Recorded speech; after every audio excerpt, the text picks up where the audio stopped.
CES 2026 just wrapped. And for the first time in years, it wasn't about concepts or prototypes. This year, the most interesting announcements were real products with real timelines, finally ready to ship. So I filtered everything down to what actually matters. Let's get into it. The resurrection.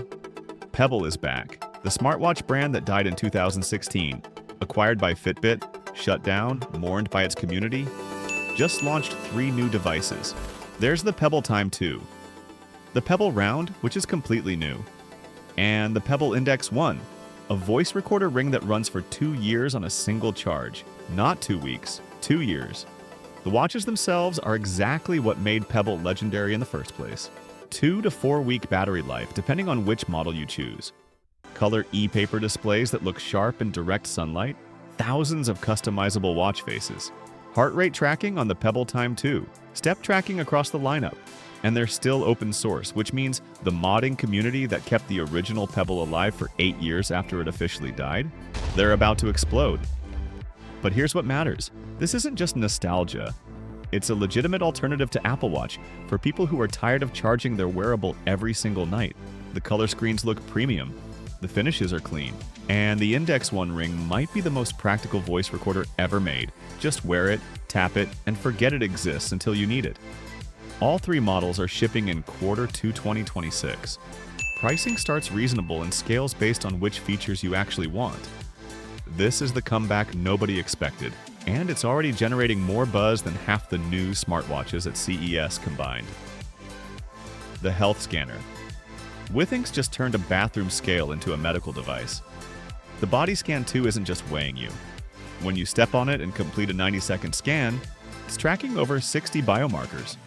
Weight, BMI, muscle composition, that's table stakes. But this thing is now measuring metabolic information, sending hypertension alerts, and monitoring blood oxygen levels. All of that data flows directly into the Withings app. And more importantly, most of it syncs straight to Apple Health.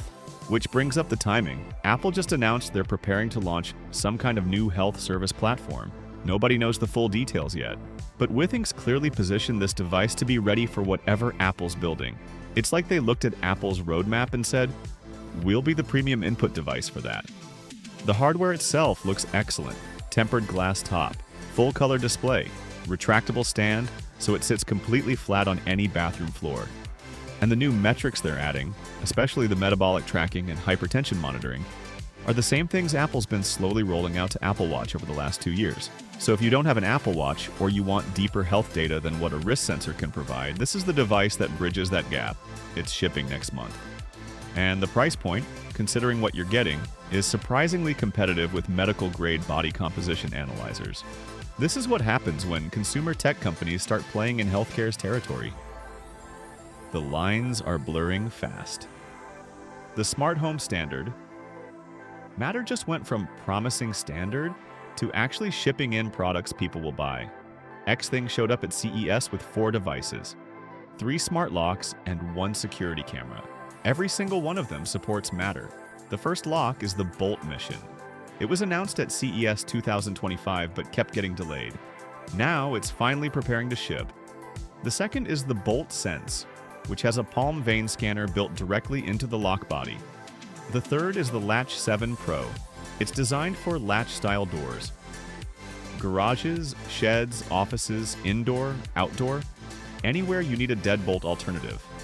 All 3 locks support Aliro, which is the Matter open standard for contactless entry. That means your phone can unlock the door using ultra-wideband before you even reach for the handle. No NFC tap, no app interaction, just proximity. Then there's the camera. It's one of the very first Matter-enabled security cameras, and it works with power over Ethernet if you want hardwired reliability. Here's why this matters. Smart home tech has been fragmented for over a decade.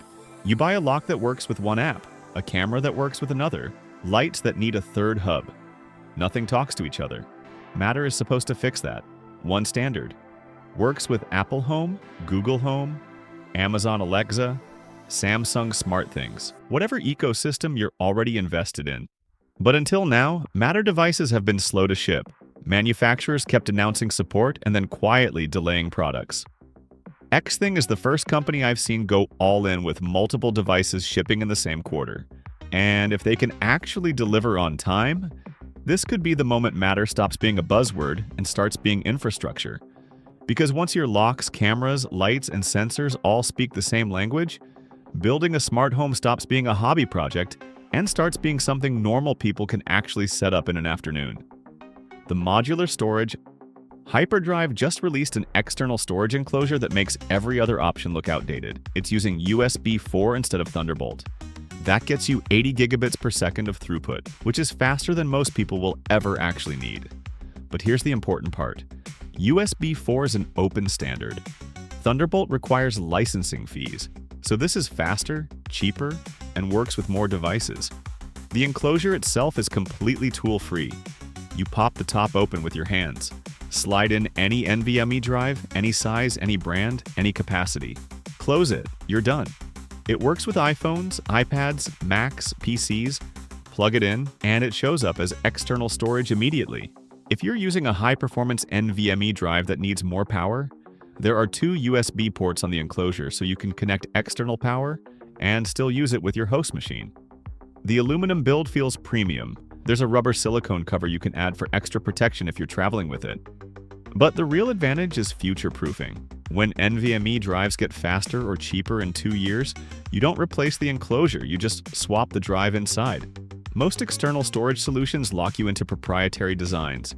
You're buying the drive and the enclosure as one sealed unit. When it's outdated, you throw the whole thing away.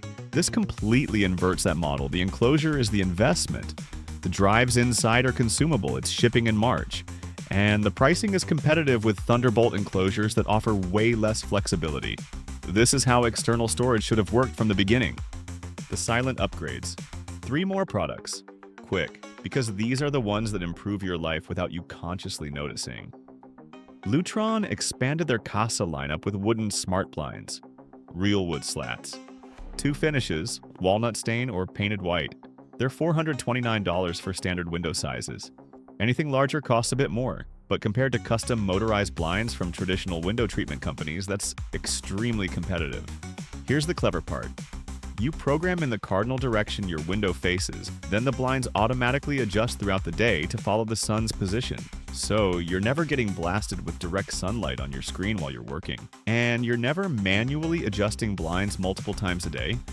They run on battery power, no wiring. They work with Apple Home, so you can include them in automation scenes. And they're compatible with Lutron's Pico remote if you want physical controls. This is the kind of smart home device that actually justifies the smart label. It's solving a real problem without requiring you to think about it. Next, Roborock S8S 20. It's the latest version of their flagship robot vacuum. 2 models, one with a spinning mop, one with a sonic mop that vibrates faster and can extend sideways to clean right up against walls and baseboards. The dock itself got upgraded, higher temperature water for cleaning the mop pads when the robot returns. New 2-tone design with silver and white plastic. The sonic version has a retractable navigation system on top. The spinning version uses their StarSight laser-based RGB camera system. These aren't revolutionary changes, but robot vacuums don't need revolution. They need incremental improvements that make them more reliable and less annoying. Roborock nailed that. The S8S 20 is quieter, it cleans better in corners, and requires less maintenance than the previous generation. And finally, Govee's Nugget Ice Maker Pro. Larger capacity for both ice storage and the water reservoir. Much quieter operation when ice tumbles into the bin. Magnetic ice scoop on the side. When you open the door, a white light fades up so you can actually see what you're scooping. Nice touchscreen on the front for settings. The one downside, no Matter integration. The previous model had it, this one doesn't. But it makes actual Sonic-style nugget ice. The extruded, chewable kind that people genuinely prefer. And that alone is going to sell units. These aren't flashy announcements, but they're the products that actually change how your home functions day to day. The biometric locks. SwitchBot just launched 2 smart locks with biometric entry, and the technology they're using is legitimately impressive. The standard model uses facial recognition. It projects 20,000 infrared dots across your face, just like Face ID on an iPhone, and compares it to an on-device model. No data goes to the cloud. Processing happens locally, and it works in complete darkness because it's infrared-based. The Pro model adds palm vein scanning on top of facial recognition, not fingerprint scanning, not palm print recognition. Palm vein scanning, it's reading the pattern of blood vessels under your skin. The same technology banks use for vault access, and now it's in a residential smart lock. Both models support ultra-wideband auto unlock, so your phone can trigger the lock to open as you approach the door. And they both work with Apple Home. Full integration. You can lock and unlock through the Home app. Include them in automation scenes, check status remotely. The pricing is under $400 for the facial recognition model. The Pro with palm scanning is higher but still cheaper than commercial-grade biometric systems. Here's what's actually happening. The friction of unlocking your door is disappearing. You used to need a key, then you needed a code, then you needed your phone. Now you just walk up to your door. It sees your face, reads your palm, detects your phone, and it opens. No fumbling, no unlocking your phone first, no remembering which app controls your lock. This is where smart locks have been heading for years, and SwitchBot just delivered it at a consumer price point. The lighting upgrades. Govee upgraded their floor lamps, and the difference is immediately visible. The Floor Lamp 3 has dramatically better color representation than previous models. The colors are vivid, bright, accurate. If you want a specific shade of pink or purple or teal, you can dial it in precisely, and it actually looks like that color instead of a washed-out approximation. They're using their new Lumi Blend Plus technology for smooth gradients across the light segments, so you can have multiple colors flowing across one lamp without harsh transitions. Same technology is showing up in their new ceiling lights. Two different models, both with the upgraded color system. This matters because smart lighting has always had a color problem. Cheap bulbs give you 8 preset colors and that's it. Premium bulbs give you millions of colors, but they all look slightly off. Govee figured out how to make the colors look right, and once you see it in person, it's hard to go back to standard smart bulbs. These ship in the next few weeks. Pricing is competitive with Philips Hue, but the color accuracy is noticeably better. The personal details. Belkin showed up with 3 products that are just thoughtful. First, customizable screen protectors. You go to their website, design whatever you want. Text, logos, sports team branding. They have licenses for major teams. Belkin uses a laser to etch your design directly onto the screen protector. When your phone screen is off, the design shows. When you wake your phone, it disappears. It's available in regular clarity or privacy glass. Ships in about 2 weeks. Is it gimmicky? Yes. Will people buy it anyway? Absolutely. Because personalization sells. Second, a 25-watt wireless charging battery pack with 10,000 milliamp hours capacity. Built-in kickstand, little LCD screen showing battery percentage. But the smart detail is the secondary magnet ring on the back.